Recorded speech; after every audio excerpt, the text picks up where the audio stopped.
Israel air strikes, drone, navy, missile, ballistic பயன்படுத்தப்பட்டிருக்கிறது.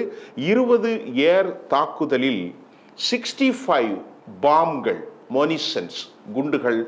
கடூரமான தாக்குதலை ஹவுதிகள் ஹுதைபாவில் அவர்கள் சந்தித்திருக்கிறார்கள். மிக கொடூரமான தாக்குதல் நடத்தியிருக்கிறார்கள். அதில் ஒன்று புரிய முடியுது, இந்த கொடூரத்தை தாக்குதலை நடத்துவதற்கு முன்பு டெல்லவியில் இருக்கக்கூடிய எலியட் சிட்டியில் மிக கொடூரமாக யூதர்கள் பலர் கொண்டார்கள்.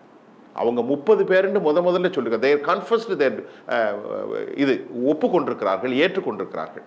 அப்போ அங்கே ஏராளமான மக்கள் அலறி அடித்து கொண்டிருக்கிறார்கள். அதில் என்ன சொல்லியிருக்கிற பாருங்க, the sensitive target in Jaffa in south டெல்லவியூவில் ஏராளமான மக்கள் அலறி அடித்து கொண்டு ஓடினார்கள். இந்த தாக்குதலில் நூற்றுக்கணக்கானவர், ஆயிரக்கணக்கானவர்கள் பங்கருக்குள்ளும் பாம் ஷெல்டருக்குள்ளும் அடைக்கலம் தேடினார்கள். அந்த அளவிற்கு ரொம்ப துல்லியமான தாக்குதலை ஹவுதிகள் தாக்கியிருக்கிறார்கள்.